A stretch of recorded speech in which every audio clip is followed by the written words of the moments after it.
Okay. Then I'll show the presentation. There's screen.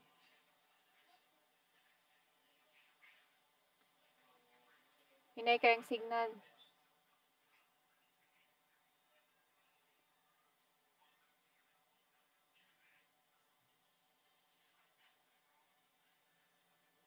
Okay. So, paningkamot lang mo class ka pamina mo sa discussion. Bahalaglag sa inyong end. Pero sa ubang estudyante or sa ubang sa inyong class, okay lang signal. Madungog ra akong tingog tapos makita ra pod ang presentation.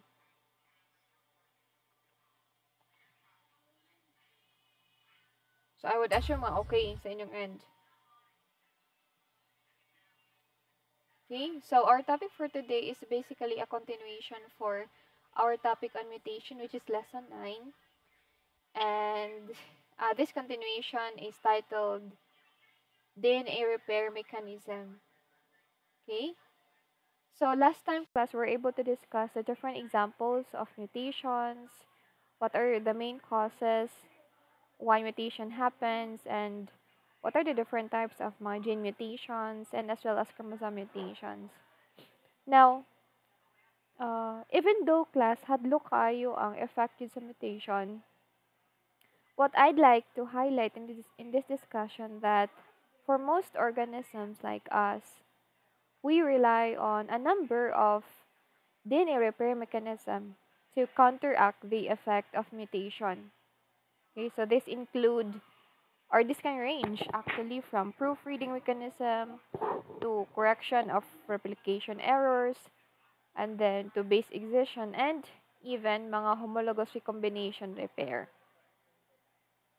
So in this topic, atong i-discuss ang examples of repair mechanism that is utilized by our cells to repair damages of our DNA sequences or sa ating mga genetic code.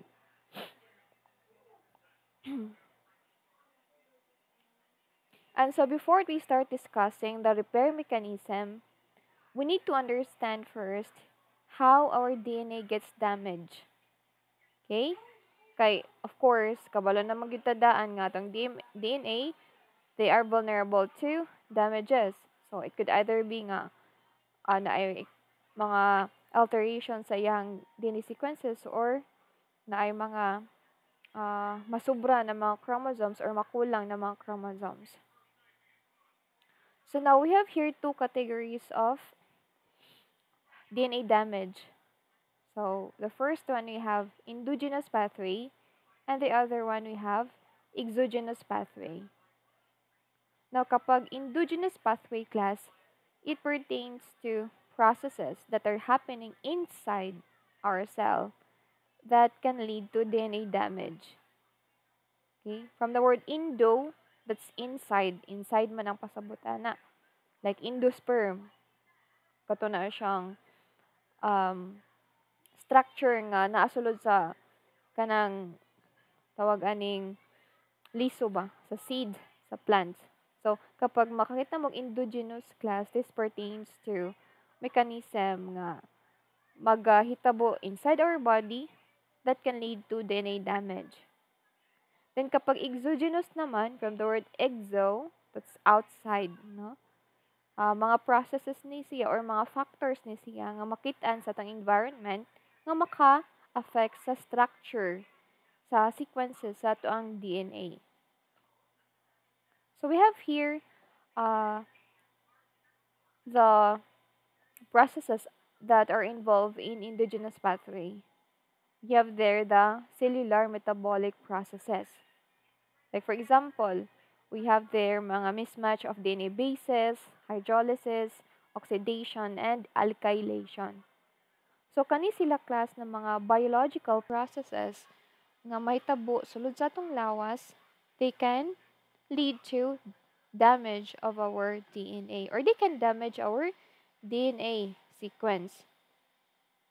And in most cases, kani sila nga akong gipangbutang diri, these are examples of mga cellular metabolic processes or mga biological processes nga mahitabo sulod sa tuang cells. Now, for the exogenous pathway naman, since this pertains to environmental factors, so the following are the environmental factors that can likely lead to damage or that can uh, create damage or destruction to our DNA sequences. So, number one, we have there the ultraviolet radiation. So, kabalo naman gyud ta na ano nga kapag UV rays gani mapektahan niya ang or it can lead to mutation of our DNA sequences. So, once maigo taog ka ng mga strong wavelengths sa UV rays, so na possibility nga ma-alter ang DNA sequences nato. And then, we also have there the ionizing radiation. Now, ang ionizing radiation class, sakop na niya ang mga X-rays. X-rays, mga alpha and beta particle, and the gamma rays. And then, next is chemical agents. So, in the chemical agents, example are the toxic substances that you can ingest or you can inhale. So, kani sila class, kining akong gipang lista diri. These are examples of environmental factors under the exogenous category that can likely damage our DNA sequences. Okay? So, katong mutagen or katong mga mutagenic agents nga atong na-learn last time, they are under exogenous pathway. Kaya di ba kapag mutagens, it pertains to the physical and chemical agent na makakause og alteration sa atong DNA sequences. So, ang mutagens, direto siya, part siya sa exogenous pathway. Okay. Nausa din ang mahitabo kung naay DNA damage or naay damage sa atong DNA tapos dili siya ma-fix. Like, wala tayong mga repair mechanism. Now, if that is the case class, like we don't have repair mechanism tapos we have DNA damage, then we will likely suffer genomic instability. When we say genomic instability, it is a situation in which your genome becomes unstable. So that means prone siya for alterations, dali ra siya matandog, dali ra mga buak or mga alter ang mga bases. So, ma-unstable siya. Okay? Now, aside from that, if we have damage in our DNA tapos we don't have repair mechanism, our cell will likely go to a process of apoptosis. When you say apoptosis, that is the programmed cell death. Like mag-suicide ang atong mga cell. Magpakamatay sila kay instead na maghatag sila og sakit sa tuwa, ilan na lang piliyon na magpakamatay or mag-suicide, mag-undergo og cell death or apoptosis. Now, if ever pud class na atay mga damages later on sa atong DNA tapos wala tayong mga repair mechanisms to fix that, our cell will also go senescence. Now, unsa ng senescence, ma'am? Ang senescence class, it pertains to the process in which our cell will lose the process of cell division. So that means, dili na siya able maka-divide. So matigulang na siya. Dili na siya mahimong useful sa tuang lawas. Now, if this situation here will persist, like natin mga DNA damage tapos we don't have repair mechanism, and then our genome will become unstable, magka-apoptosis ta, atong cell mo undergo senescence, we will face a lot of different problem actually if kani ang atong i-go through or like if wala tay repair system. So, it could be nga atong organs is fail siya to function, like magkaroon tayo ng organ failure tapos atong tissues ma-damage siya, and this can affect our survival. So, dili din maayo nga if naay damage atong DNA, dili siya ma-fix kay it can likely lead to problems later on, like disabilities, mga diseases, mga organ failure, and other health-related pagyud na mga challenges. So, which is why we have repair system no, that is present inside our cell to avoid all these things to happen. So, mao na nga, naagid tay mga nagkalain-laing klase sa mga repair mechanism, like DNA repair mechanism, to avoid all of these things to happen.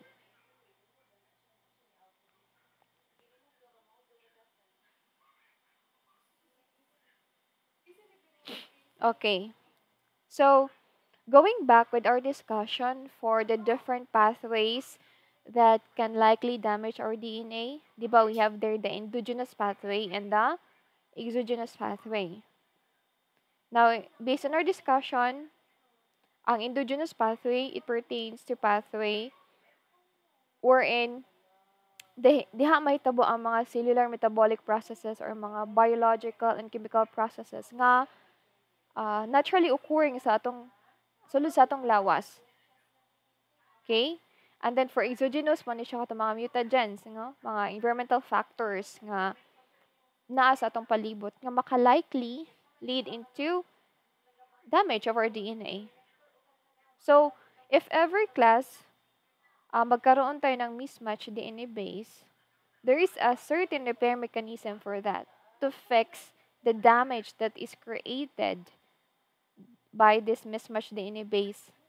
And we call that one as the mismatch repair system. So, ang damage di ay na gina-contribute ni mismatch DNA base is kaya siya i-repair by using this mismatch repair system. Now, for the damage naman that will be contributed by hydrolysis, oxidation, and alkylation, it will be fixed using the base excision repair. This one. Now, for the ultraviolet radiation, na po na siya corresponding na repair mechanism to fix the damage that is contributed to our DNA. And ang tawag ana class is, or ang tawag ana nga particular na repair mechanism is the nucleotide excision repair, or that's NER. So, ang main function ni nucleotide excision repair is iyang ipang repair ang DNA damage nga gina-create ni UV rays. Now, for ionizing radiation naman, and chemical agents, naapod na siya corresponding na repair mechanism. So, we have there the double strand breaks, repair mechanism, in particular, katong mga homologous recombination and the non-homologous end joining. Now, makita ninyo class nga for each pathway nga maka-contribute og damage sa atong DNA, naa siya corresponding na mga repair mechanism. No? Like for example, in the case of mismatched DNA base, so kani siya class, pathway ni siya nga maka-damage sa atong DNA. And it happens during replication process. So, to fix the damage that is created by this mismatched DNA base, ang gamiton na nga repair mechanism is ang kaning mismatch repair system. Meanwhile, for the damage that is created by hydrolysis, oxidation, and alkylation, base excision repair ang gamiton ana. And then for UV rays, ang gamiton nga excision repair, ang gamiton ana nga repair mechanism is the nucleotide excision repair. Then, the same goes for the ionizing radiation and chemical agents. Na po siya specific na repair mechanism.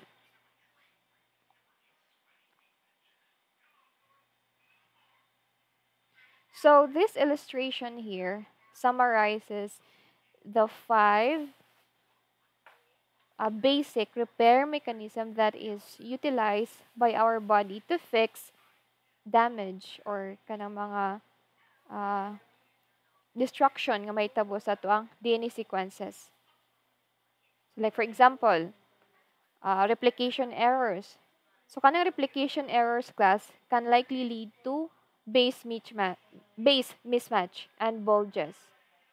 Now, ang repair mechanism nga mo fix ana nga problema is the mismatch repair.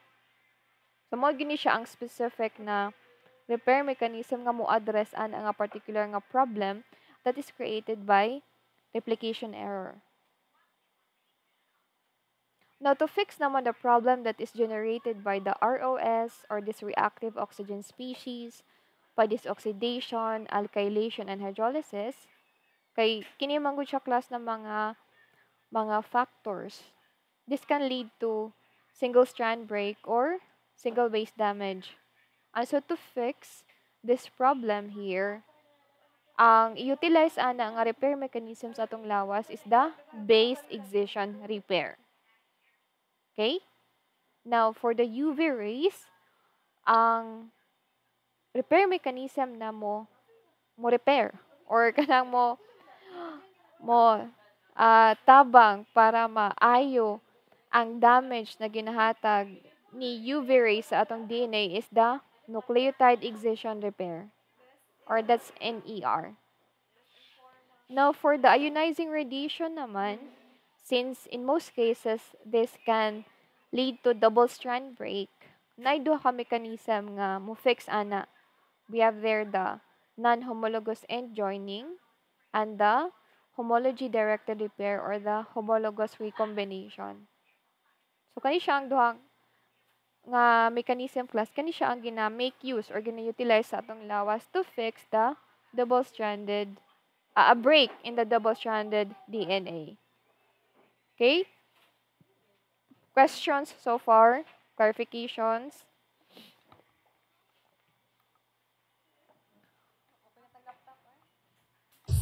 Wala po, ma'am.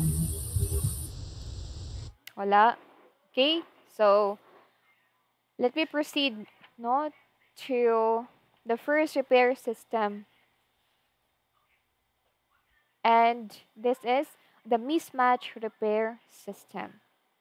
So, atong i-discuss class ang 5 kabuk klase sa DNA repair system kay para mahibal-an nato unsa nga specific functions or role ang ilang ginabuhat sa atong lawas. And unsa pud na mga damage ang ilang gina-fix. Tapos unsa na mga enzymes ang ga-carry out sa process. Okay, so let us start first or focus our attention on the first repair system, and this is the mismatch repair system.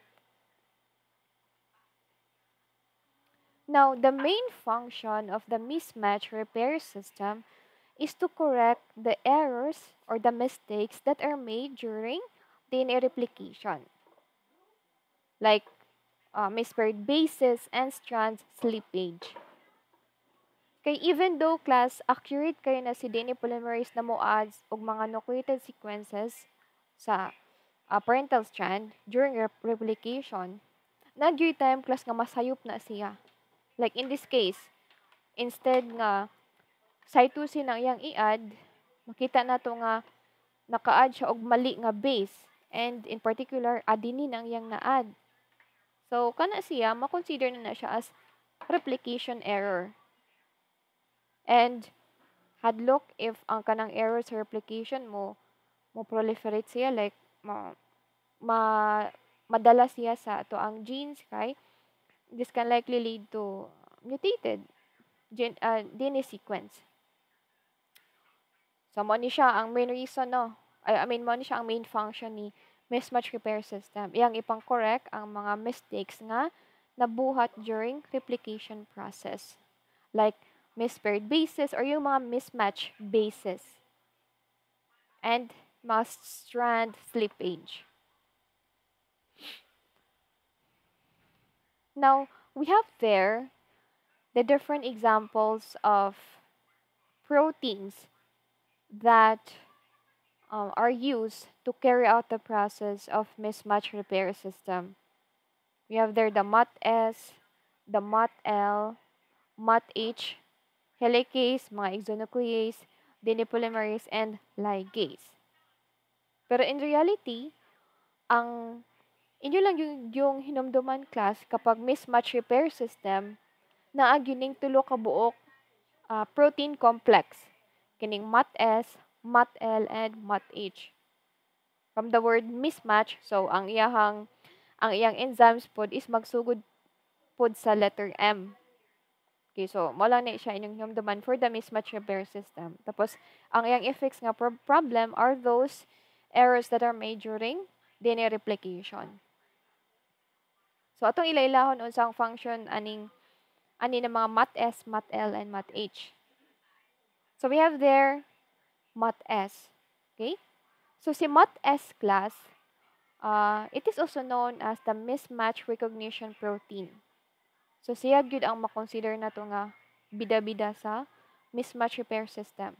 Kay, kung naamang good ning MAT-S class, siya ang mo recognize sa mga mismatch na mga nucleotides and nitrogenous bases. So, siya ang mo scan sa DNA kung naabay mga mismatch nga nahitabo.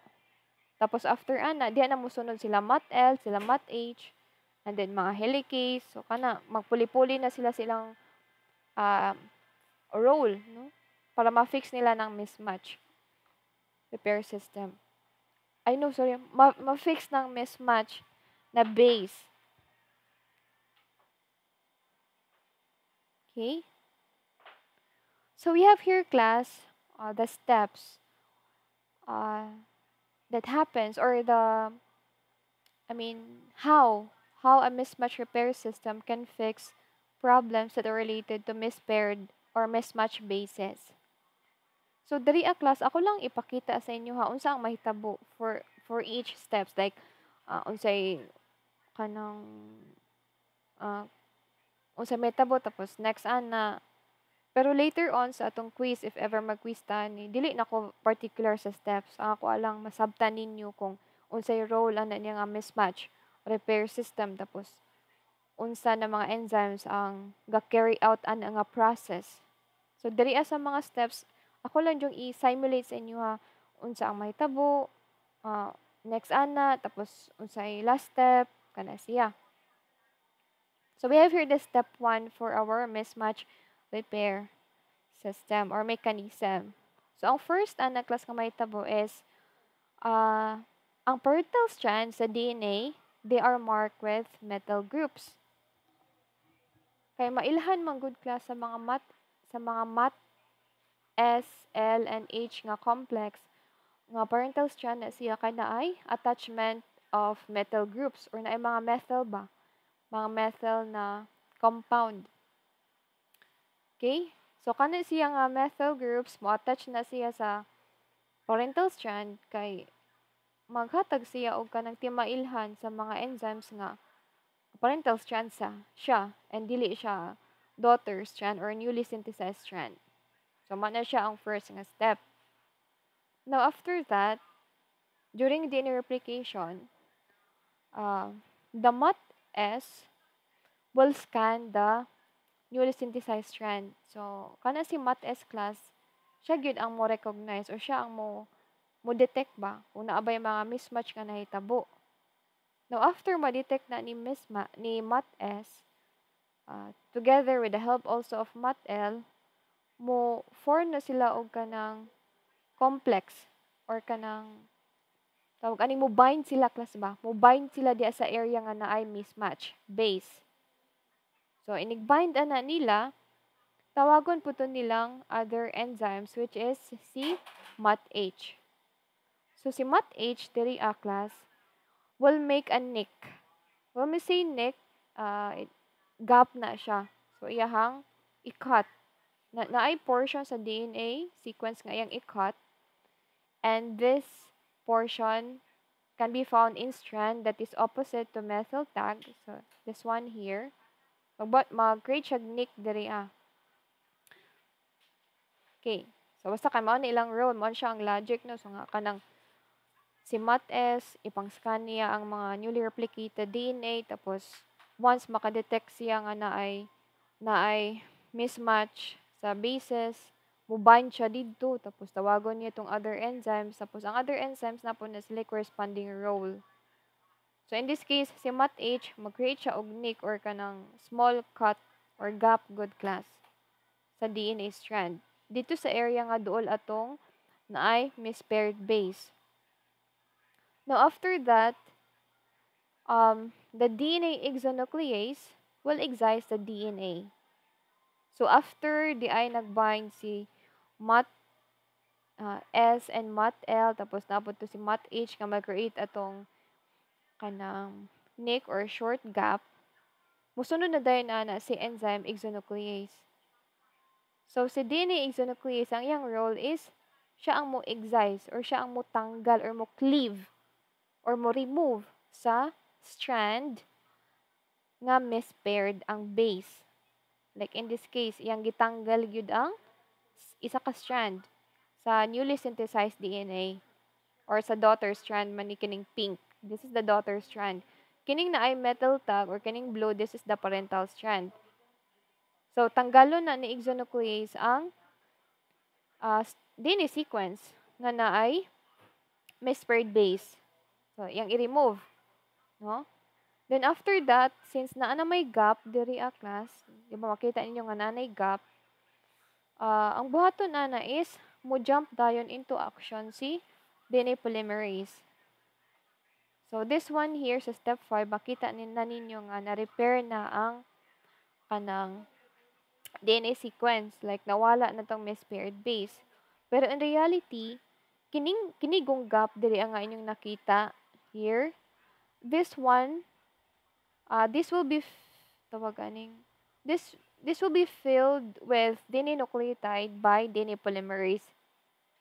So, si DNA polymerase, right after ma-excise ning portion sa DNA by exonuclease, mo sunod na dayon ana ang role ni DNA polymerase wherein siya ang mag-hinay-hinay og add sa mga DNA sequences. There is a strand nga nawalaan og nucleotide. And then after that, after mahumanan niya og add og mga strands or mga nucleotide base, na manay gap no sa ending or sa diri po sa unahan. So, i-seal dahil na siya using DNA ligase. So, working ana ang thought niya class ba?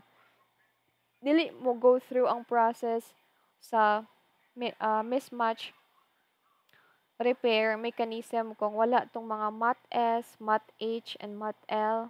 Tapos, sunod-sunod na dahil ang mga functions atong mga enzymes nga involved po sa process. Pero ang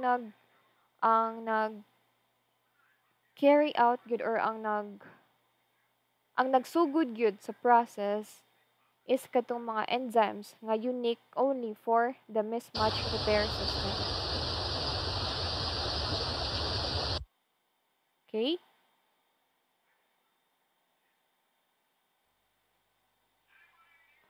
So, in order for you to understand the mismatch repair system class, we have here a video for that. And since you said kanina nga your connection is unstable, would it be fine if ako aning ipakita sa inyo ha, ang video or maka-survive ra inyo ang connection?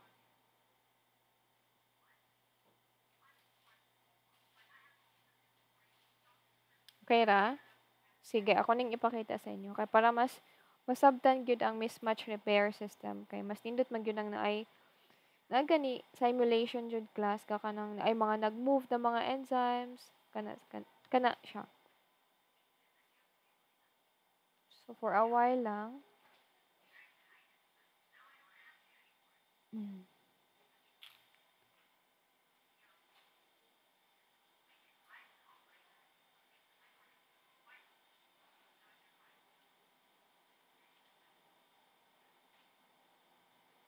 Mismatch repair.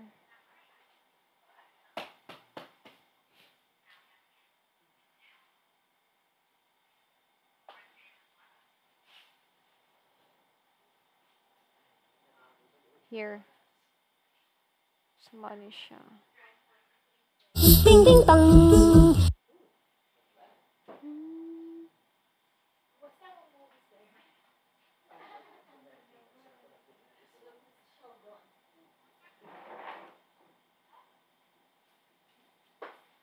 Tapos, I will share a Chrome tab.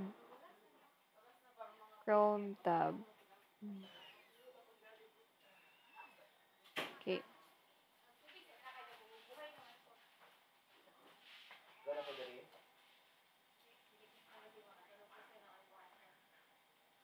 Bing bang ding.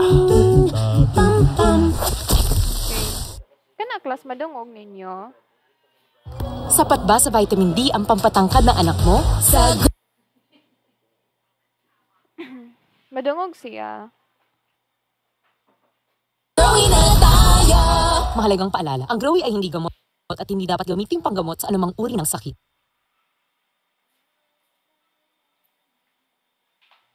Hey guys, quick back Mr. Basics here. Let's talk about mismatch repair. During DNA replication, the DNA polymerase might add wrong base during elongation. The wrongly added base usually results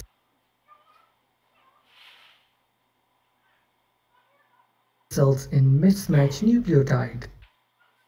Because of the presence of mismatch, the DNA strands gets distorted. And the DNA repair mechanism by which mismatch nucleotides are removed is Pag called left sa Endre tapos login ka balik.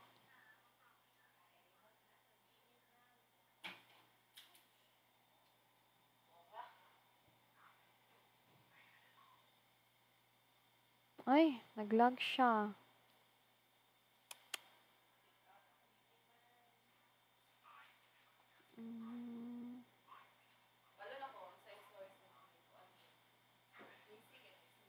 mismatch repair.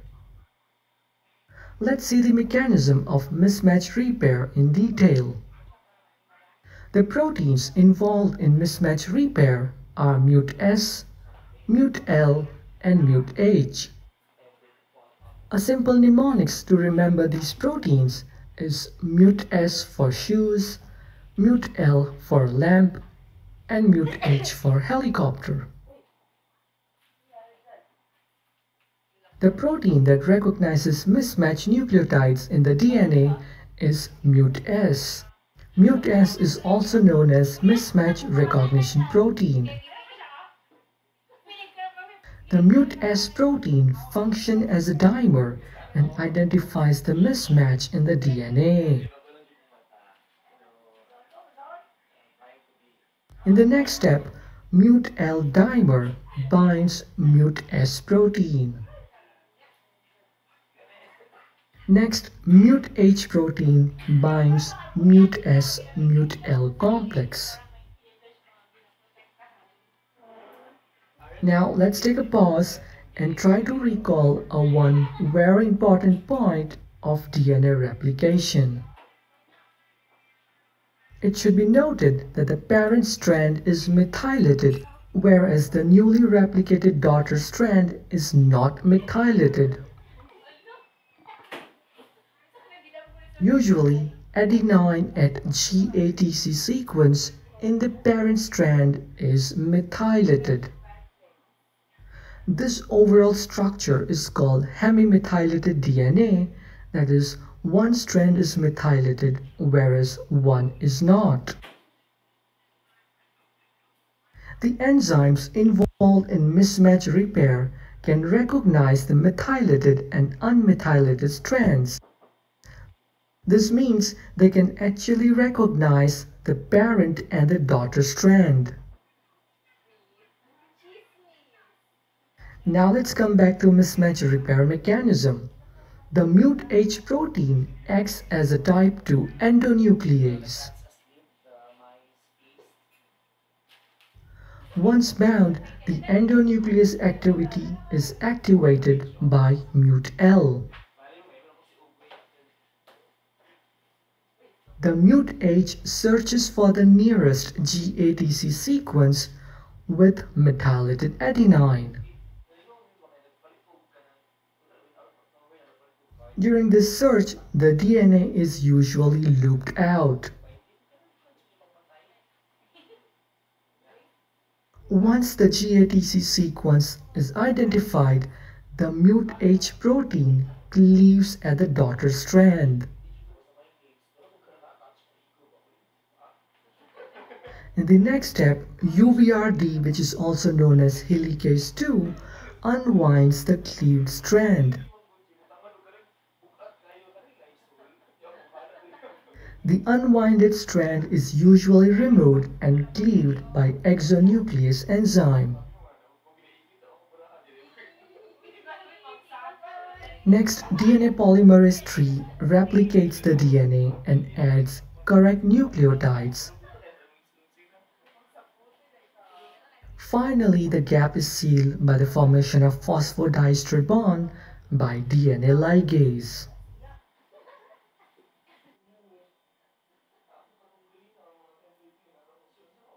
Okay.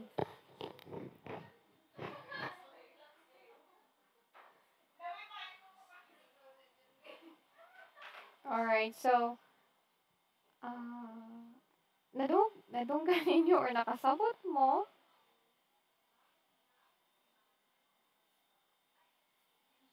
Guys, nainadungog sa inyong end. Murag medyo hinay, ma'am. Hinay siya. Okay, ani na lang. Ah, actually na ako yung mga upat ka video nga mo relate ani nga topic like for each repair mechanism baka na ako yung mga video nga mag-represent ana. So, since hinay man siya sa inyong end, hindi ka webes na lang ako siya ipakita tanan-tanan kaya para ma-recall pod no before ta mag-start sa atong quiz. Gusto di kayong ulan? Okay, so pasensya na kaayo class, so panikamot lang gid mo dira ano nga makadungog mo sa discussion. Part mo gud ni siya sa atong quiz. So mo na nga um sa laban lang mo diha. Yes, mag-send ko link embedded ani nga or for each videos. And then inig ka webes, pwede po nga ipakita na ko tanang videos or tanang kuan katong repair mechanism. Itong mga video presentation niya. So for now, let me just focus muna on the presentation na lang like PowerPoint no dili na lang ko mo make use aning mga kanang videos.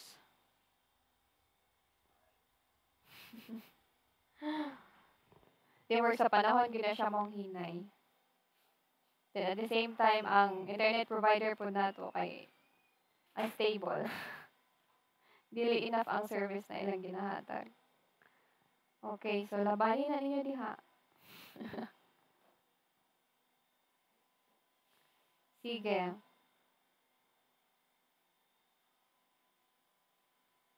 Let me go back to our discussion, no? So, mismatch repair system pata. Napay other for ka-repair mechanism. So, basta mo na siya ang thought sa mismatch repair mechanism. No? Ang mga primary enzymes nga involved are the MAT-L, the MAT-S, and the MAT-H. And then, ang type of problem nga iyang effects is katulang mga mispaired bases nga mahitabo during replications. Now, let us dive into the next repair mechanism, and this one is called the base excision repair. So, the acronym for that is the SBER. Now, unsay function ni base excision repair? Now, ang main role ni base excision repair mechanism class is to correct small DNA lesions, especially those that are caused by oxidation, hydrolysis, and alkylation. So, mani siya ang main function yun ni base excision repair class. Iyan lang ipang-correct tong mga damage that are created by oxidation, hydrolysis, alkylation, and even by the reactive oxygen species or mga ROS. So, we have here. So, mag-unis lang ang primary ingredients or para may tabo ning kuan mga alterations sa atong DNA sequence. Now, for base excision repair, ang type of damage na gina-create nila oxidation, alkylation, hydrolysis, and reactive oxygen species mara po na iyang kaya nga effects. Kay, in the case of oxidation, alkylation, and hydrolysis class, this can lead to this can lead to single base damage. Meanwhile, for the reactive oxygen species, this can lead to single strand break. Like, may isa ka nucleotide nga matanggal mawalaan og sugar phosphate backbone, kato iyang sugar molecule, and even the nitrogenous base. For the oxidation, alkylation, and hydrolysis, ang mahitabuan na class is na ay mga atom or na ay mga elements nga mo interact sa nitrogenous bases. Mao na nga ma-distort ang iyahang forma, tapos maapektuhan ang iyahang kanang integrity or iyahang conformation sa sequence. Okay. Now, siguro nakadungog na mo aning oxidation no, sa inyong biochemistry. And recall lang ta, what do we mean by oxidation? Now, oxidation class, it is a chemical reaction which adds oxygen atom to nitrogenous base. So, pasabot ana, na ay oxygen atom nga mo interact sa atong mga bases. So, dili na siya pwede kay makatandog na siya sa form and sa dimension sa atong DNA. And then when we say alkylation naman, this is a chemical reaction paghapon, a chemical interaction to be specific, that adds additional carbon atom to a nitrogenous base. So, bali, iyang tagaan o ganang carbon atom ang isa ka nitrogenous base. Then, kapag hydrolysis naman, chemical reaction gyapon ni siya wherein na ay hydrogen from the word hydrolysis. So, na ay hydrogen nga mo-interact sa mga bases nato. And once that happens, it can lead to damage to our base sequence or kato mga nitrogenous bases.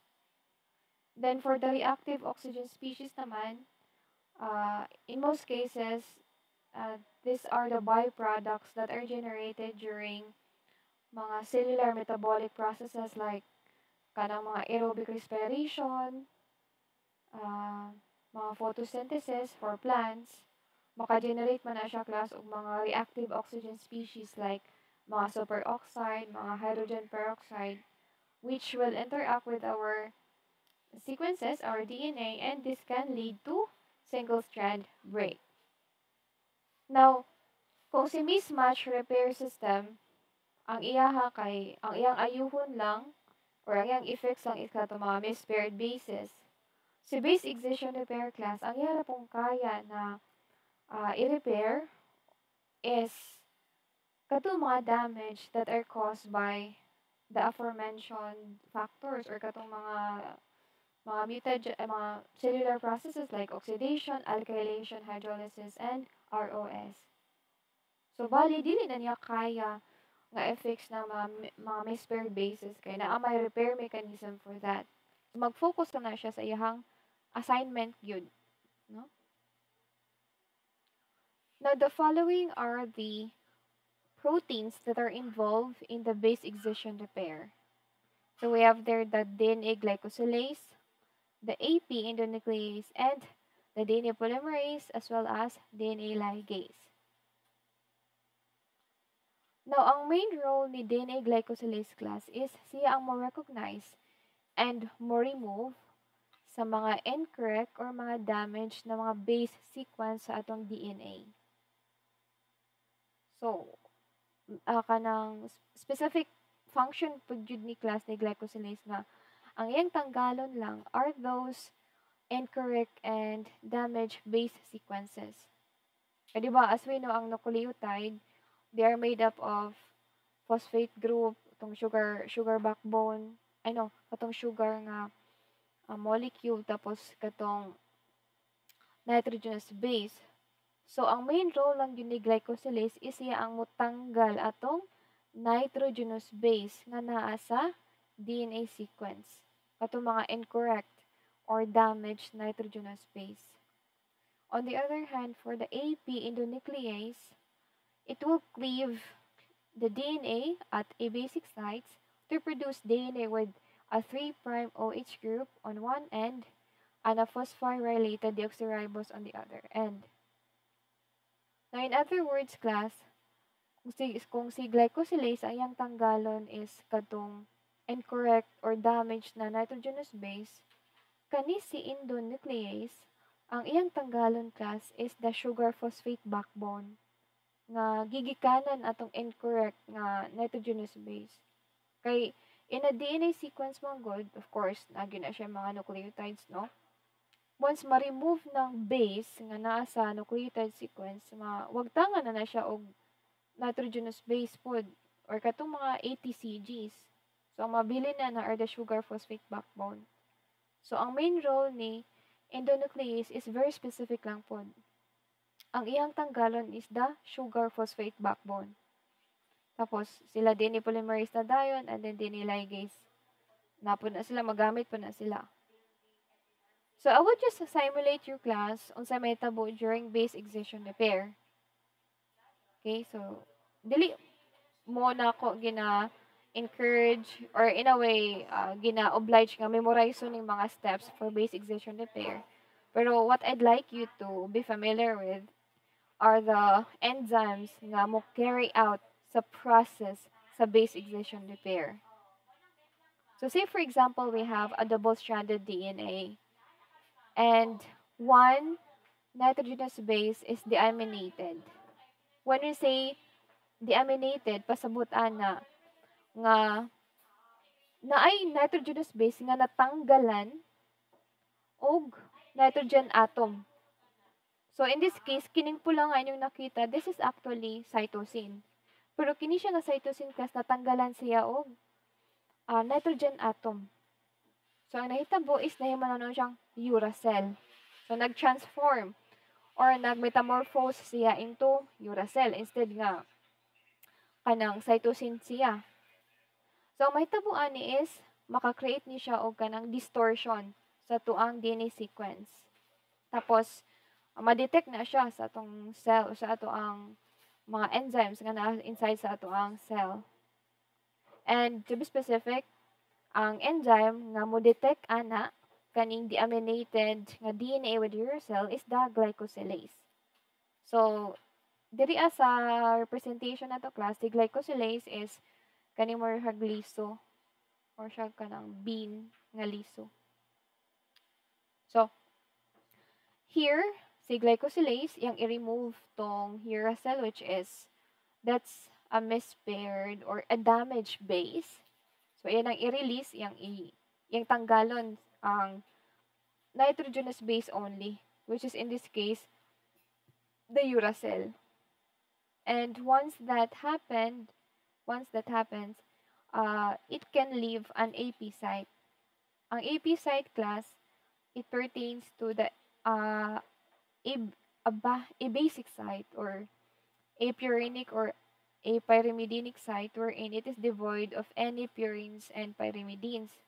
So pasabutan na, in other words, wala siya corresponding or wala siya yung mga naka-attach nga mga nitrogenous base. Kaya lagi gitanggal naman ni glycosylase. So specific lang po ang function ni glycosylase ha.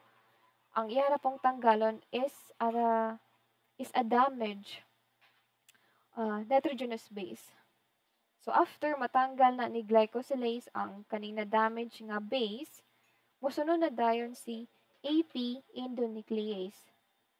So ang buhaton class ni AP endonuclease kining violet na color nga oblong shape na enzyme. Ang role ni endonuclease is iyang i-cut tong sugar phosphate backbone katong diri katong gray. Kaya diba nawagtangan man to siya og nitrogenous base. Now after na siya makat ni AP endonuclease, musunod na dayon si DNA exonuclease. Now, ang main role ni DNA exonuclease is to remove the nucleotides near the nick. So, pasabutan na, pantanggalon to niyang mga nucleotides that are in between the area nga nag-undergo og mispaired base. Or no, not mispaired base, but damaged na base. So, diri makita ninyo nga, even though isa ra ka buok nucleotide ang na damage or isa ra ka base ang na damage, no? But in reality, dili lang jud isa ang tanggalan ana kas kundi daghan mga short sections of nucleotides ang pantanggalon. To make sure gyud nga wala na other damage of DNA nga ga-take place. So, once matanggal na ni DNA exonuclease ang mga nucleotides, this can create a gap. As you can see, gap man ni siya wherein wala siya yung mga nucleotide base. Now, diri na dahil musulod ang role nila, DNA polymerase. So, si DNA polymerase, siya ang hinay-hinay ug add aning mga DNA nucleotide to fill in the gap. Okay? Then, after that, musunod na po dayon si DNA ligase. And ang role ni DNA ligase is to seal the nick or the gap. So, that's for the base excision repair. Now, again, always remember nga kapag base excision repair, ang damage lang nga kaya niya effects are the ones that are generated by the oxidation, alkylation, and hydrolysis, and as well as by reactive oxygen species, or katong mga ROS. Tapos, ang primary enzymes or primary proteins ka involved sa process are the AP, endonuclease, and the DNA glycosylase. So, mao gini siya class ang unique na mga enzymes or mga proteins nga ginagamit ni base excision repair.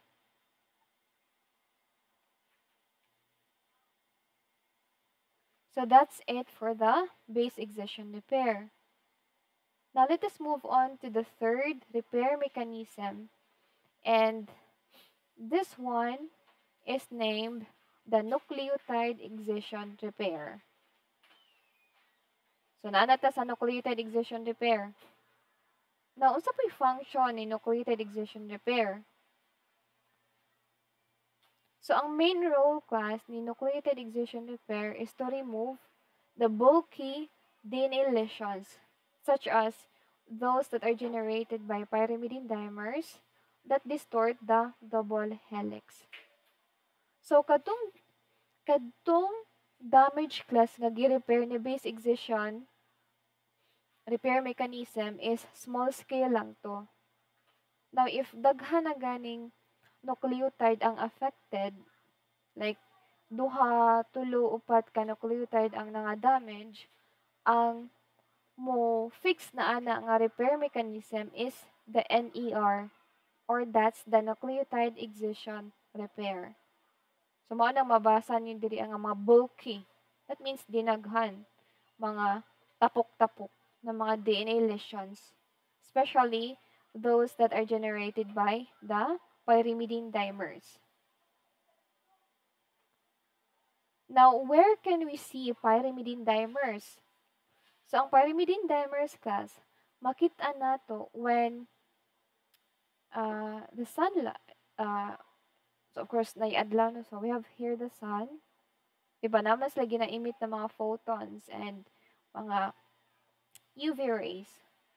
So, mahitabo class ang pyrimidine dimer once the UV rays that, of course, generated by our sun interacts or attacks the DNA sequences of our genome. So, mahitabo day ang pyrimidine dimer class if ang mga UV rays mo interact sila with our DNA sequences. Now, UV rays have exist in three forms. We have here the UVA, the UVB, and the UVC. Now, among the three, UVC or the ultraviolet rays nga C ang category have the shortest wavelength, and thus considered siya as the most harmful and most damaging type of UV radiation.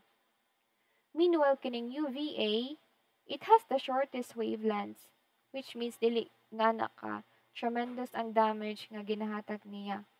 Pero kung magkuyog ni silang tuluklas tapos mo interact or mo attack ni sila sa atong DNA sequence, kaya syempre mainitan man tanoy every now and then. So, ang ilang mga UV rays or ang ilang energy, ilang mga wavelengths, mo interact na sila sa ato ang DNA sequence. And this can lead to pyrimidine dimer. Ang pyrimidine dimer class may tabo na siya if ang duha ka adjacent, like ang duha ka buknang tapad na base is mag-bond sila instead na ang corresponding partners nila sa other strand. Like, ingani ang forma.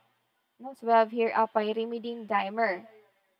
So, say for example, in one strand of DNA is naa siya duha ka thymine nga adjacent to each other. Like, nagtapad sila. Now, if this thymine here is attacked by ultraviolet rays, they will form thymine dimer. Wherein, instead na ang mag-pair class are those that are complementary for thymine, katong naa sa atbang nga DNA strand. So, if na pyrimidine dimer, ang may tabo is si thymine. Thymine na ang mag-pair. And ang bond nga mag-exist sa ila is covalent bond, not a hydrogen bond. So, if thymine dimer forms, it leads to the appearance of this kink. Ang kink class kay distortion ni siya. Distortion ni siya nga may tabo sa tuang DNA sequence. And once manggod ma-distort ang double helix na structure sa DNA, it can lead to tawag aning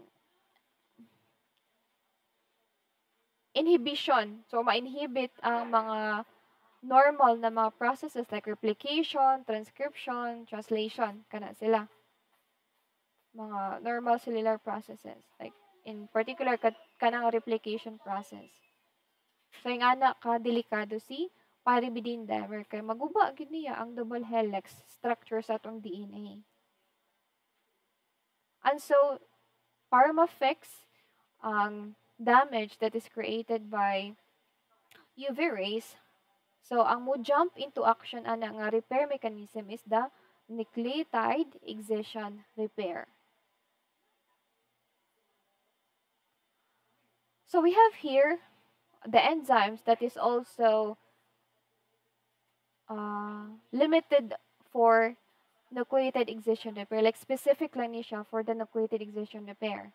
We have there the UVRA, UVRB, the UVRC, and the UVRD, or that's the helicase. So, mao gini siya class, ang dapat nga ma-remember ninyo nga kapag nucleotide excision repair, na ay primary enzymes nga ga-carry out sa process or nagapasimuno sa process. And in this case, we have there the UVR, A, B, and C. Like, from the word UVRA, so, ang mga enzymes na siya nga kaya mo fix sa damage na gina-create or gina-induce ni UV rays. So, it's easy to remember. Di ba for mismatch repair system, ang iyang mga enzymes magsugod dito og letter M. Like, MOT, S, L, and H.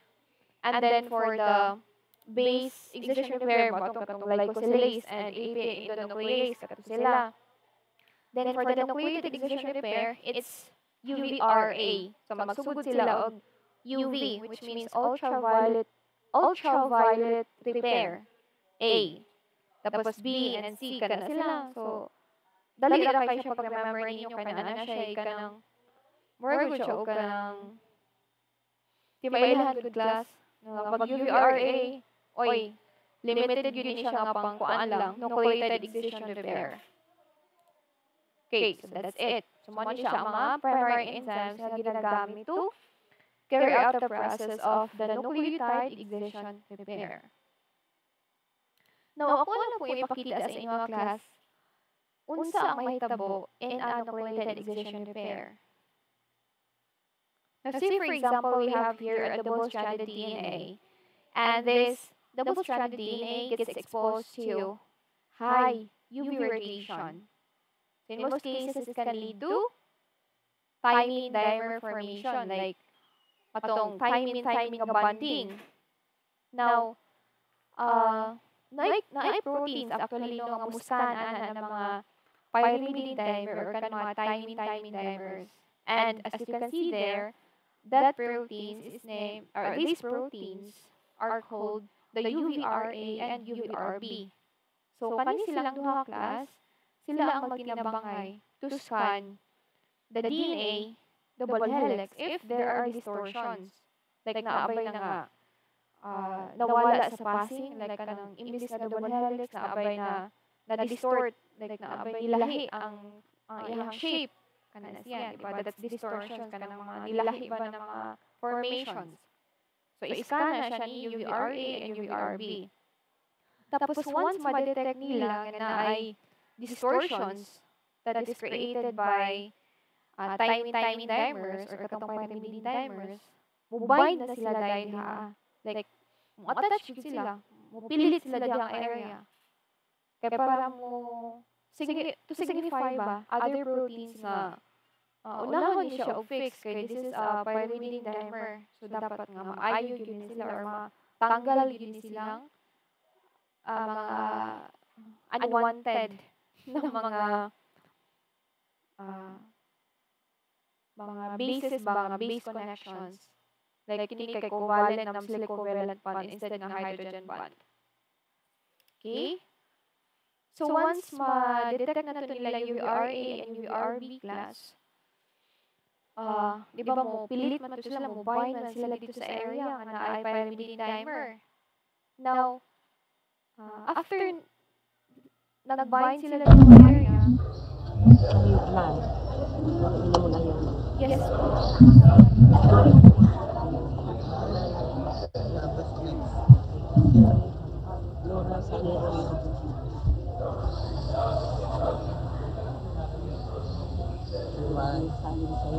Work na ay nagpuan class.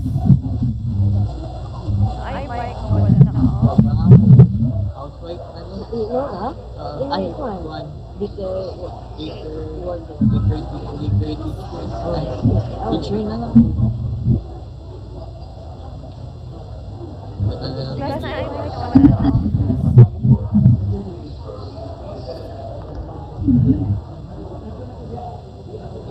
Kecil sa nam.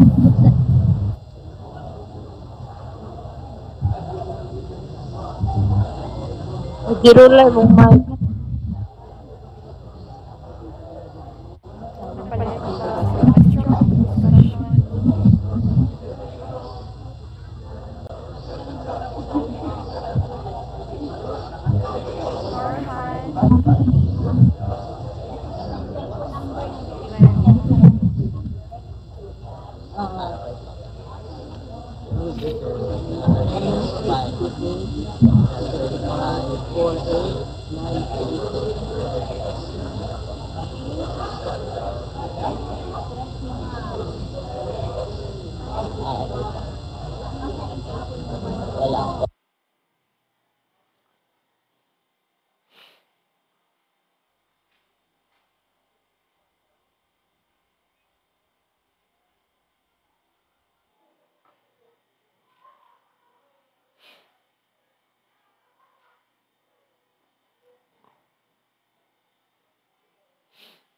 Okay.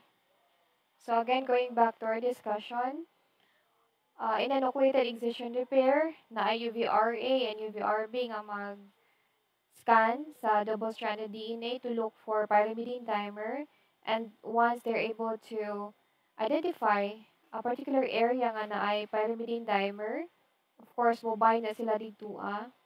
And then after that class, after nakabind sila sa area, ilang i-recruit tong other UVR nga enzyme. And in this case, CUVRC ang ilang i-recruit. So, imbis na UVRA and UVRB ang magkuyog, once musulod na si UVRC, muhawa na po na dahil si UVRA. So, ang mag-bind or mag-tandem na karon kay sila UVRB and UVRC. So, kining duha ka buok class, they have this endonuclease capability wherein they can cut a particular portion of the nucleotide containing the dimer. So in this case, makita ninyo nga for UVRB, which is represented in blue, kaya niya in-nick or kaya niya mag-make og cut sa DNA sequence. And then for UVRC naman, napod siya i-cut na particular sequence sa DNA. Kaya para matanggal lang yun ang katong sequence nga naay pyrimidine dimer. So after ma-make to siya nga cut or nick by this UVRB and UVRC, then this DNA fragment will be released from the DNA sequence. So mabakantihan ni siya nga area, dili nga area. Now, since nabakantihan naman siya class, of course, the DNA polymerase will jump into action. So in this case, si DNA polymerase na ang maghinay-hinay og add og mga DNA bases diri sa sequence up until human or like matagaan niya og kanang base sequence ba or maada niya og DNA nucleotide ang katong strand nga nakuhaan og kanang base sequence or katong mga nucleotide base. Now after maada na ni DNA polymerase ang gap nga nag-exist sa DNA strand, then the DNA ligase will seal the prepared strand. Pwede ba mo yun main role ni ligase? Siya ang mo seal sa gap nga mag-exist sa isa ka strand. Okay? So that's for the nucleotide excision repair. Now, dapat ang i-remember ninyo for nucleotide excision repair, limited lang yun siya for UV rays, no? For the damage that are created by mga UV rays. Tapos ang primary enzymes nga involved to carry out the process are the following. We have there the UVRC, UVRB, and the UVRA. Okay? So by the way, questions, clarifications, tulo na ka-repair mechanism akong discuss class katong mismatch, the base excision, and then the nucleotide excision repair. Basta na may clarifications or mga idea na dili clear sa inyong end. So please don't hesitate to ask. So if wala question, let me move on to the two remaining repair mechanism now. And these two repair mechanism is under the double strand break. So, ang mga double strand break class, like katong maputol gyud ang double stranded DNA, mogamit po na siya og mga specialized na mga repair mechanism to fix that problem. Okay?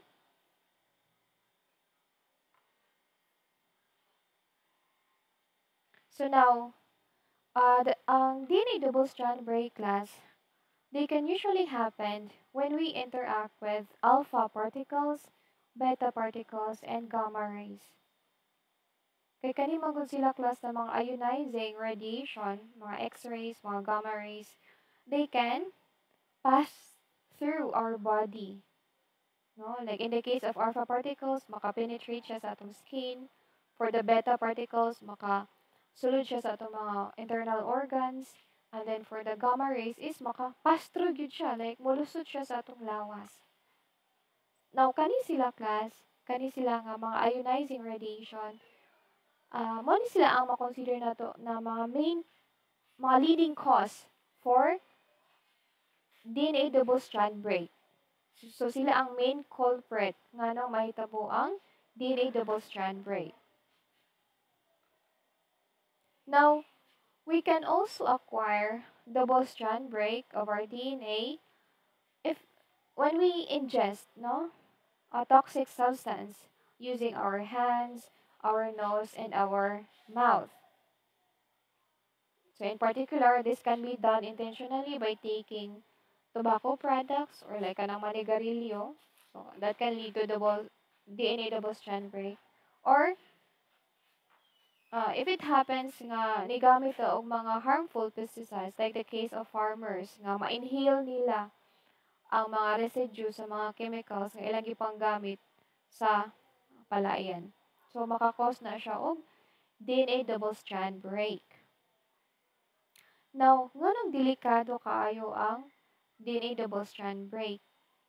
So of course, class, delikado gyud na siya kay if it happens manggod na magkaroon ta og double strand break, DNA double strand break, there's a high tendency that we can lose a particular segment of our genes or our nucleotide sequences. And what if kana siya nga genes is very important for our survival. So, maka-affect siya if mawalaan ta ana na mga genes. So, una nga kailangan gyud na i-fix ng mga double strand breaks. Okay? Kay if pasagdaan man gud na nato siya class, it can either be nga mag-face ta og mga consequences like it could be nga magkaroon ta og mga disabilities like mga syndromes, certain types of cancer, and even mga genetic problems for newly born baby. So, pwede nga mo ni ang ato mga masinatian if pasagdaan lang ng mga double strand breaks nga ka-occur sa atong lawas. So, we have here two different mechanisms for double strand breaks. We have the homologous recombination and the non-homologous end joining. So let us differentiate the difference between these two systems. Now, in the homologous recombination, from the word homologous, so that means mugamit niya siya o mga sister or mga homologous chromosomes. So what I'd like you to remember, kapag homologous recombination class, it is a repair mechanism, no? To repair the double strand break. And its main point is it will use the help or it will take the help of the sister chromatids and the homologous chromosomes and use this sister chromatids and homologous chromosome as a template to recover the lost part of a nucleotide. So, kanina yung homologous recombination, repair mechanism ni siya class nga mutabang og fix sa mga double strand breaks like atong mga nakaputol nga DNA. And unique is the homologous recombination because it will ask help from the sister chromatids and mga homologous chromosomes and use this sister chromatids and homologous chromosomes as a template for them to be able to recover a lost part of a DNA sequence. So that's for the homologous recombination. On the other hand, for the non-homologous end joining, non-homologous man siya, repair mechanism na siya class in which kaya niya i-repair ang mga double strand break, pero it doesn't have the same opportunity to use the sister chromatid or the homologous chromosome. So, ang iya is kung unsa lang yung mga nahabili na DNA sequence, mawala po daw ang iyang isumpay. So, na tendency nga, mawalaan gito og mga genes for the for the non-homologous end joining. So, mali siya ang duha ka klase sa repair mechanism for double strand breaks, no? The homologous recombination wherein mo gamit siya itong mga homologous chromosomes, mga sister chromatids to recover the lost nucleotide sequences. And then, for the non-homologous end joining naman, it won't use homologous chromosomes. So, mo ni siya ang iyang main difference. Now, let us discuss each mechanism in detail and see how this mechanism can repair our double strand break. And so let us start first with the homologous recombination. So, diba, I've just discussed a while ago lang yun, kapag homologous recombination, homologous chromosome yun lang yung gamiton as a template.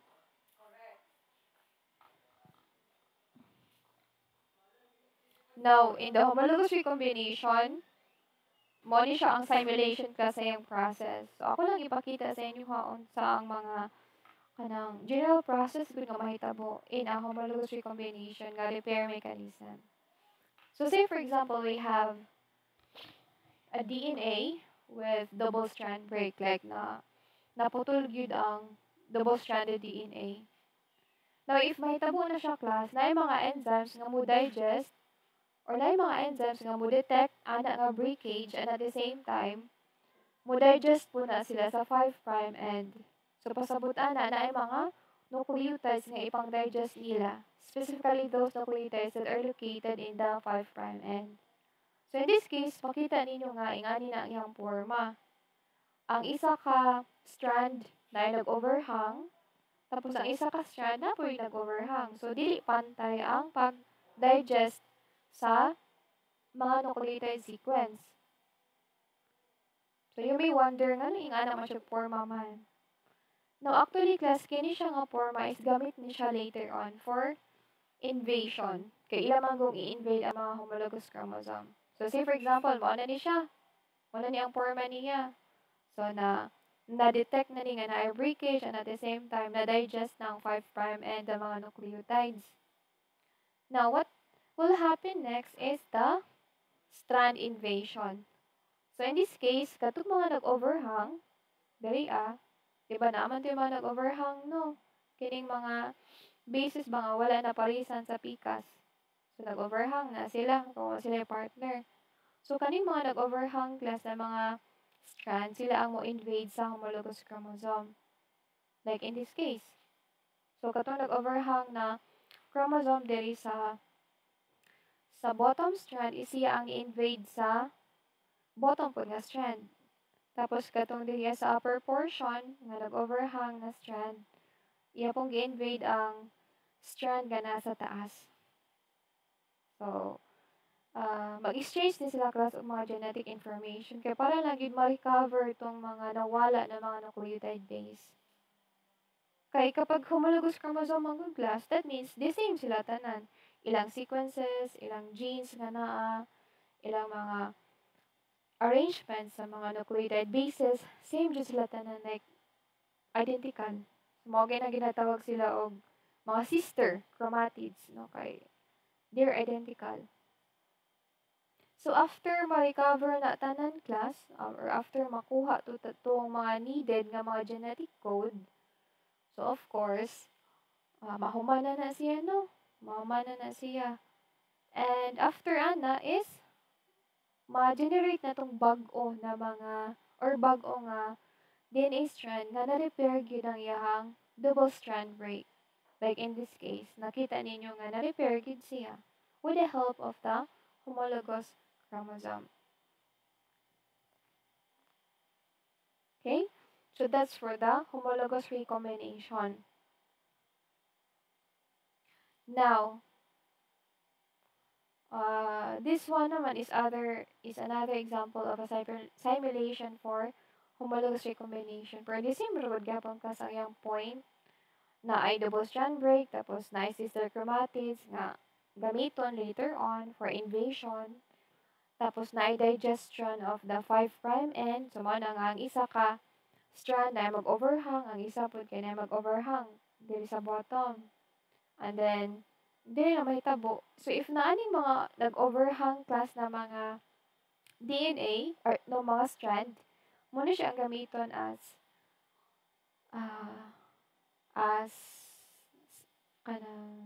a tool to invade the homologous chromosome. Kaya para makuha lang yun nilang needed ng mga genetic code. Kaya para masumpay lang yun pa. Then after ana, mag-exchange na sila genetic information, na-synthesis of DNA with the top strand and the bottom strand. Tapos, din ligation na dayon kaya para ma-seal itong mga broken or itong mga gaps or mga nicks. Tapos, we now have a double strand break that is accurately repaired. Like this one. So, na-repair yun ang DNA double strand break.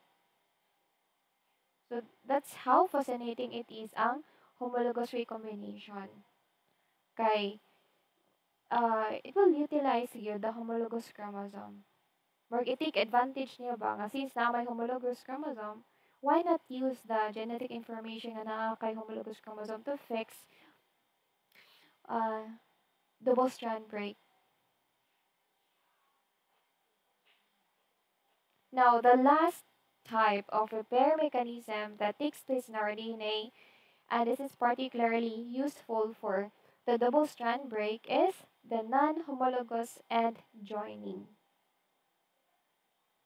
Now, in the non-homologous end joining class, sayo na kayo siya. kay dili siya mo gamit og mga homologous chromosome. Like from the word nga non-homologous, so dili gyud na siya mo gamit og mga homologous chromosome.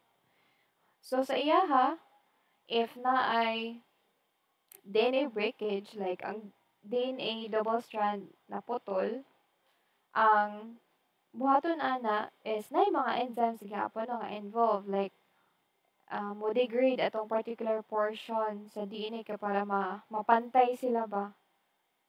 Tapos once nga mapantay ng duha ka strand, isumpay ra na siya dayon. So, ang kining non-homologous end joining is na siya possibility nga naay DNA sequences na mawala. Like naay mga delete na mga DNA sequences. Pero isa naman pasagdaan ang mga double strand break. So instead nga more gug si tawag ana the lesser evil ba na kana murag imbis nga pasagdaan lang kas ang mga double strand break. So ang kining non-homologous end joining dili na sila mogamit og mga homologous chromosome. So naay possibility nga naay portion sa DNA sequence nga maputol gyud or mawala kay ma-digest man na siya. Tapos ang gina-after lang gyud ani sa non-homologous end joining is masalbar tong remaining nucleotide sequence nga naay important pud na mga genes na naa dito. Okay, so bahalag na ay ubang sequence na mga delete. Kasa naman wala gyud sila ma-recover no na mga mga sequences, like pasagdaan lang yun siya, which can lead to disastrous, so makalead siya into disastrous na mga phenotype, like mga chromosomal aberrations na mahitabo later on if dili sumpay ang mga DNA sequences or ang mga DNA double strand break.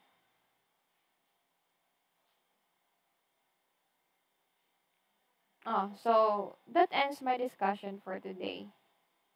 So ako lang ni ipakita or ako lang ni ihatag ning mga links class atong video kaya para naamoy tan-aw later on.